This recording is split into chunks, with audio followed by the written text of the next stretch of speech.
Dios les bendiga, mis hermanos. La paz del Señor para todos ustedes. El tema que hoy tenemos es sobre un estudio sobre Salmos 24 con relación a los 5 libros del Pentateuco, llamado también la Torá. En este estudio, que lo consideraré así como un estudio, es el primer texto o estudio en el cual todo viene del Señor. El Señor me empieza a enseñar directamente lo que es el Salmo 24 y relacionados con los 5 libros del Pentateuco o la Torá, como llaman en Israel. Dice así la palabra. Salmos 24, versículo 1. De Yahweh es la tierra y su plenitud, el mundo y los que en él habitan, porque él la fundó sobre los mares y la firmó sobre los ríos. La palabra Yahweh es en hebreo, posiblemente también viene del texto arameo, pero que se unió a Yahweh. Es decir, en realidad son 4 letras, ¿no? La Y, la B ligada, la H, la B ligada y la H, pero los estudiosos antiguamente en Israel le pusieron las 2 vocales para que se escuche como Yahweh, porque no se la podía pronunciar. Sin embargo, en algunas Biblias, algunos Biblios también se dice Jehová, también se dice Elohim, Yahweh, en fin, diversas formas para poder entender el nombre tan grandioso de nuestro Señor. También le decimos Señor por nuestro Señor, ¿no? Porque Él la fundó, dice, sobre los mares y la firmó sobre los ríos. O sea, prácticamente esto quiere decir que primero había agua. Como dice Génesis 1:2, el Espíritu se movía sobre la faz de las aguas. Podemos entonces entender que en Génesis 1:2 ya el Espíritu se movía sobre la faz de las aguas. Había oscuridad, pero de ahí sale, ¿no? Que en ese sentido, uno de los primeros elementos que habían era el agua. Y entonces, por eso es que la fundó sobre los mares y la firmó sobre los ríos. En Salmo 24, versículo 3 dice, ¿cuál es el monte? ¿Quiénes estarán en el monte santo? Desde el comienzo estuvo Moisés en el monte Sinaí. Allí recibió los 10 mandamientos.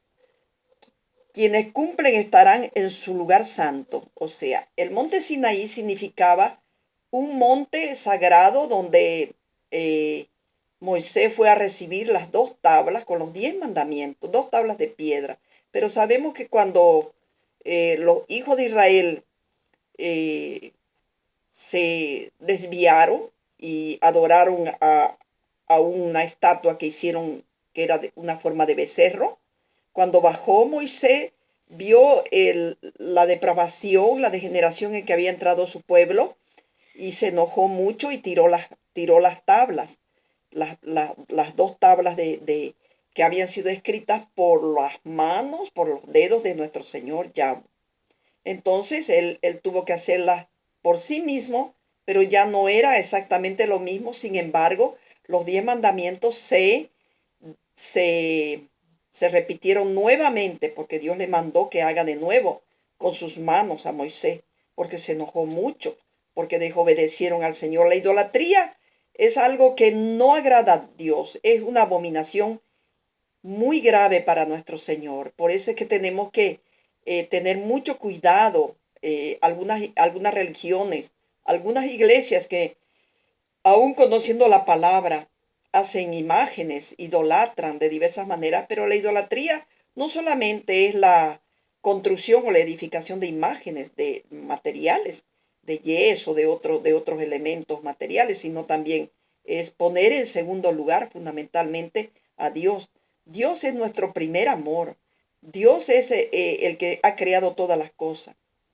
Entonces, en el Monte Santo, ¿pero qué Monte Santo? El Monte Santo también podemos llamarlo al monte donde pondrá sus pies nuestro Señor, Yeshua o Jesús, llamado en español, Yeshua en hebreo.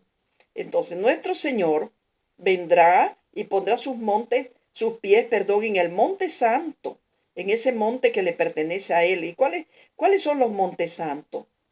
el monte de los olivos, el monte de los olivos, el monte de Sión. Allí vendrá el Señor para gobernar un milenio con los 144,000 sacerdotes o elegidos o sellados, en el cual el Señor empezará a sellar para poderlos identificar.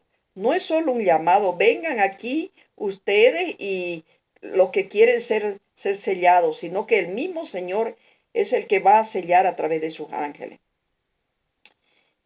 Podemos encontrar también que en Salmos 24:4 nos habla de que el Señor es limpio de manos. Significa que el Señor siempre está purificado. Es nuestro Dios lleno de misericordia, lleno de paz y limpio totalmente. Y quiere que nosotros también seamos limpios.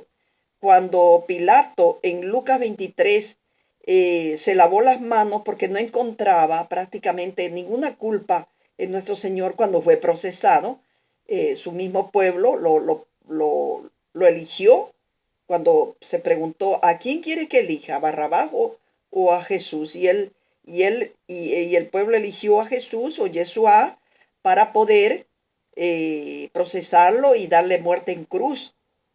Pero es un significado de que se lavó las manos, se purificó, como diciendo yo no hallo culpa en él. O sea, prácticamente la persona que se lava las manos se siente puro, pero bueno, el Señor sabe qué pasó con este emperador Pilato, ¿no?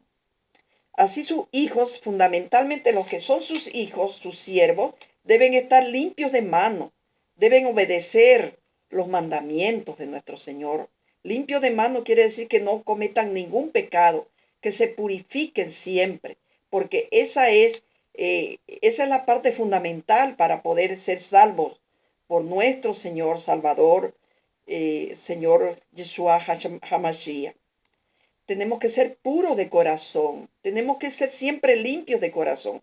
Sabemos que fallamos, sabemos que muchas veces fallamos porque el hombre a veces hace fallar o el ser humano no entiende lo que se está explicando y entonces hay un juzgamiento al ser humano, un juzgamiento y a veces también no fallamos, pero el hombre juzga, pero generalmente el hombre tiende a fallar. Por eso es que tenemos que tener manos limpias, como Salmos 24:4 dice. ¿Cuál es el Señor? El limpio de manos. Y en el Salmo 24:5 dice, ¿quién recibirá bendiciones? Podemos leer que en Levítico están las ofrendas para recibir bendiciones. Esas ofrendas que son prácticamente ofrendas sagradas para nuestro Señor, en donde nosotros tenemos que siempre estar prácticamente, evidentemente algunas cosas cambiaron ahora, ¿no? Pero siempre tenemos que dar ofrenda. ¿Cuál es la ofrenda? La ofrenda que nosotros damos es nuestro tiempo al Señor. Hay otro tipo de ofrenda que nosotros damos, ¿no?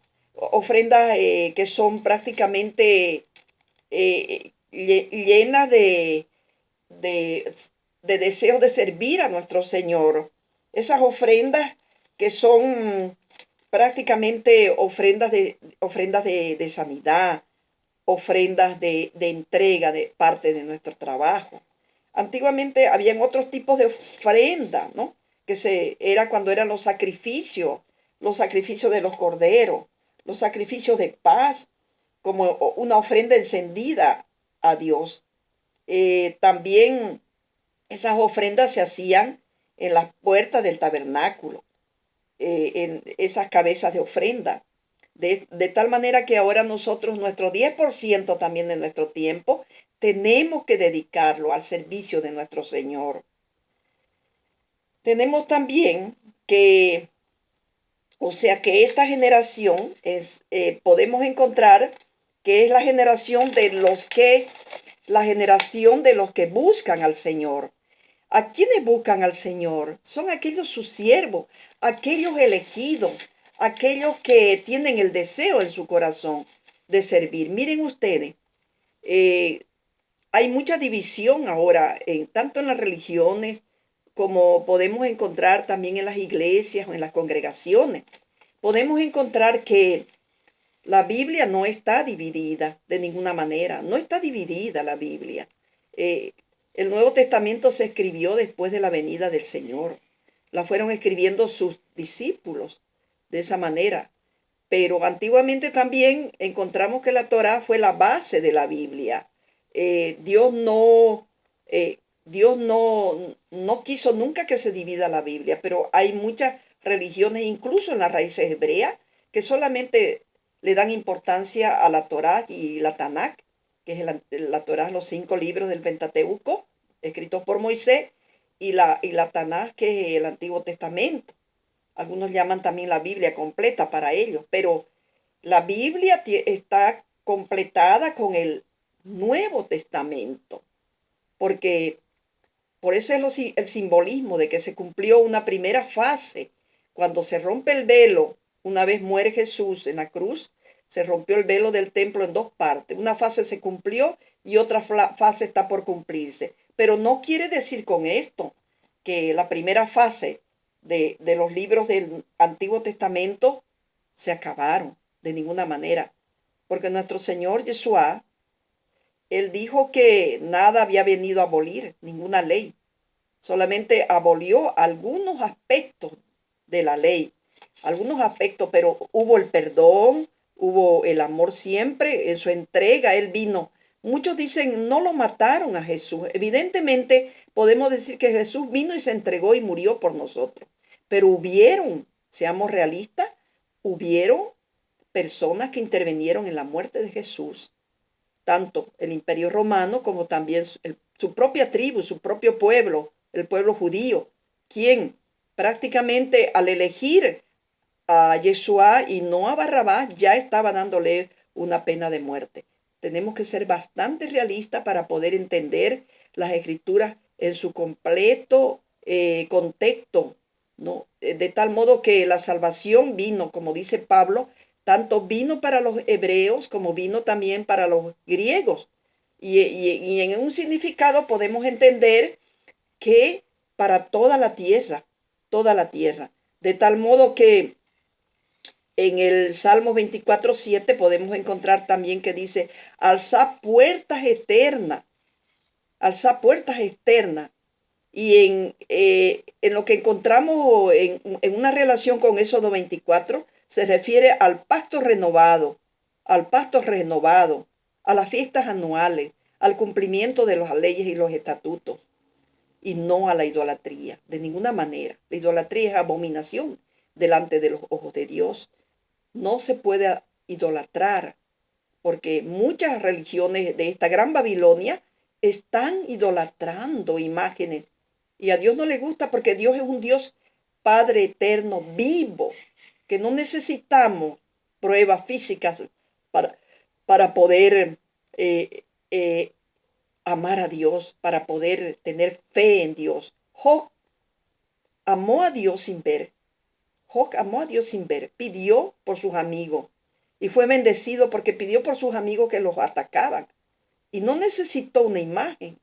También Noé, lo mismo, no necesitó para construir esa barca durante muchos años. Él tenía fe, la fe es grande. En Éxodo 34:21 también nos habla de algo importante que dice, 6 días trabajarás pero en el séptimo día descansarás. Así en tiempo de cosecha descansarás y se te abrirán las puertas, de tal modo que nosotros tenemos que cumplir que el séptimo día es un día de descanso. Algunos guías dicen, o pastores también dicen que no necesitamos ya cumplir el séptimo día, el día del Shabbat o día de reposo. Pero es que porque no están entendiendo bien las escrituras y no los quiero atacar. Yo amo a todos tanto hebreos como griegos, como romanos, como americanos, como asiáticos. No es por atacar, sino para esclarecer este punto, porque Jesús es verdad, es nuestro descanso día a día. Pero la gente antiguamente, su pueblo de Israel, especialmente el pueblo de la tribu de Judá, no entendía esto, que era no trabajar con las manos físicas, pero sí porque Jesús vino a curar. Y dijeron, abolido la ley del sábado con la curación. Imagínense, Jesús, nuestro Padre, nuestro Señor, le enseñó al Hijo Yeshua, que es Jesús en el término español, le enseñó a amar, a ser misericordioso, a curar el sábado. Eso no significa que se está incumpliendo la ley del sábado. No podemos dejar a nadie que se muera, porque precisamente Jesús vino para hacer descansar de una enfermedad, para hacer descansar de la muerte. Entonces, el problema es que no se debe trabajar con ánimos de hacer dinero, con ánimos de lucro en ese día, como mucha gente lo hace. Pero evidentemente también no es que lo quiera justificar, pero muchos jefes a sus trabajadores no le dan el día sábado libre. Pero tenemos que hacer el esfuerzo para pedir al Señor. Tenemos que orar al Señor. Señor Padre nuestro, concédenos que nuestros jefes comprendan. No es el domingo el día de descanso, es el sábado. Por eso es que uno de los mandatos fundamentales está en que 6 días trabajarás, pero en el séptimo día descansarás. Así en tiempo de cosecha descansarás y se te abrirán las puertas. A eso se refiere. Y el Rey de Gloria estará contigo. ¿Cuál es ese Rey de Gloria? Fundamentalmente es nuestro Padre, Yahweh, el Eterno, el Elohim, el Grande, aquel Creador. Pero viene el Hijo también, que es Rey de Gloria en el milenio y que gobernará en Jerusalén con sus 144,000 elegidos, aquellos que hayan obedecido. Gracias, Padre. Te doy muchas gracias porque realmente tú me estás enseñando directamente. Tú me estás enseñando no solo la Torá, sino parte de la Torá. Me estás enseñando la Tanakh, el Antiguo Testamento, como también el Nuevo Testamento. Nada es separado, Señor. Gracias te damos. Te glorificamos, Señor. Te bendecimos por todo lo maravilloso que eres y el amor que nos da. Y por tu enseñanza de sabiduría. Gracias, Padre. Bendito seas. En el nombre de Yeshua. Jesús. Amén. Gloria a Dios. Amén y amén.